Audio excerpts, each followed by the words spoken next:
Hey everybody, this is Sarah Spencer with the Atlanta Journal-Constitution, and this is Know Your Dogs. Although this game looked like the blowout a lot of us were expecting, in other ways, Georgia came away from its 33-0 win against Samford feeling pretty disappointed, and I'm going to tell you why. We'll hear from Georgia coach Kirby Smart, quarterback Stetson Bennett, and our Georgia beat writer Chip Towers, so stay with us.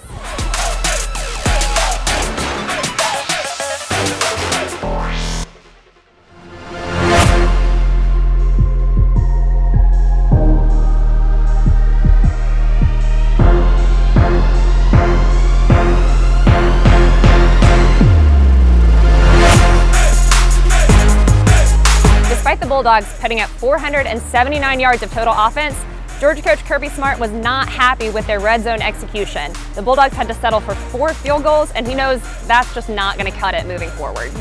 Yeah, anytime you get in the red zone for us, it was a priority for offense and defense to be elite in the red zone. You know, we talked all season about our defense last year was pretty good in red zone. Offense didn't score the touchdowns they needed to, and they did that in the first game, and we didn't today. So we'll have to go back and watch the tape, and we got to get better at that because you can't win games just kicking field goals.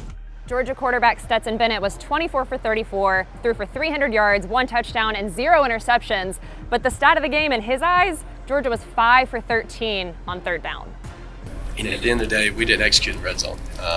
And towards the end, we didn't execute third down. Is that execution? Is that allowing us to, see the opponent? Who knows?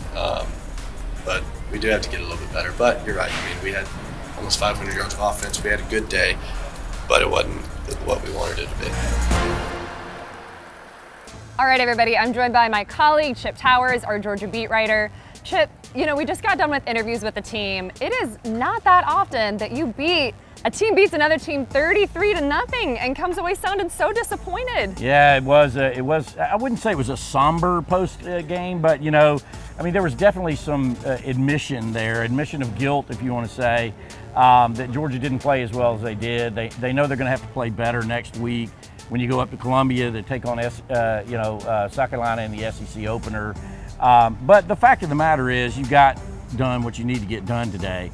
There were no more serious injuries.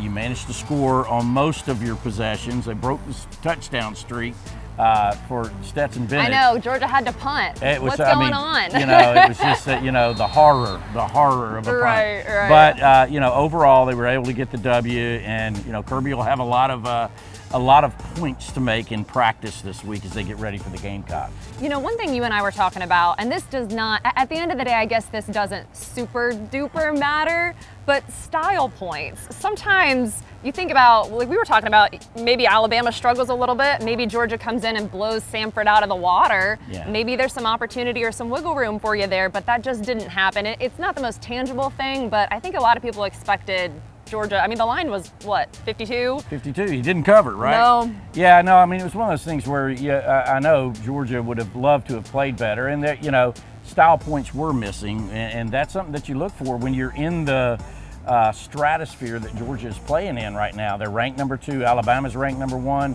They almost lost in Austin. I'm sure most people saw that, but Alabama pulled it out. But the pollsters, they're looking at everything. Ohio State didn't exactly distinguish itself either today against Arkansas State, I think it was. But if Georgia comes in here and they turn, they were what on third down today? Like 5 for 13. 5 for 13. So they turn some of those third downs in the first down. They turn some of those red zone possessions into touchdowns. All of a sudden you're looking at a 60-0 win. Mm-hmm. Maybe you move up to number 1. Now none of that matters now until the October, college football playoff polls. But in the meantime, Georgia could have used some style points, and there weren't many to be had out there today. It's true. A W is a W. So some of this feels like splitting hairs, but it is what Georgia players and coaches brought up. Yeah. What did you think about just that red zone execution, or lack thereof, I suppose, and the reasons behind it? It depends on which side of the ball you're talking about, because actually Georgia's red zone defense. The defense hasn't given up a touchdown. They're 3 points in 2 games, and even though it is Samford and it is FCS, and you can tell the difference of the players on the field, those guys are really good at scoring touchdowns. The Hatch attack, right? Chris Hatcher. Mm-hmm. And so Georgia did a great job, especially going very, very deep. I think they dressed 100 players today. They might have played all of them. Mm-hmm. So, you got a lot of backups out there on the field, and they're coming through. And building that depth over a course of a season is really, really important. But the red zone breakdowns, I mean, we were talking to Stetson, and right there at the end, I think I might have been the last guy or two with him. And, you know, after answering a battery of questions, you're saying, you know, yeah, I mean, he was like, yeah, it was pretty disappointing, you know. And so Stetson's disappointed. But look, Georgia's 2-0. They're heading to Columbia with a 2-0 record, ready to start SEC play. There's nowhere to go from here but up. One last question for you. I mean, almost, like you mentioned with Stetson, almost 500 yards of offense. Yeah. Are we being too hard on Georgia, and is Georgia being too hard on itself? Well, no, I don't think so. Again, talking about the territory that Georgia's playing in right now, it really is, you know, style points do matter in the grand scheme of things. I mean, when you get to October and the college football playoff polls come, there's a lot of metrics they're looking at. You know, they're looking at, you know, you're playing an FCS team. That's a demerit kind of, you know, so you're playing FCS, how'd they look against them? They won 33-0. You know, you're not going to win any judges over. And when you get to October, that's what it's about. You know, it's impressing the college football selection committee because only 4 get to go, and there's no guarantee that Georgia's going to be one of those 4, so you try to impress those guys all year long. There's definitely no doubt that the level of competition is about to skyrocket for Georgia. It's about to get a lot tougher. Chip, thank you so much for joining me. Everybody, thank you so much for watching. Make sure you go to ajc.com to check out all of our coverage from this game and all games all season.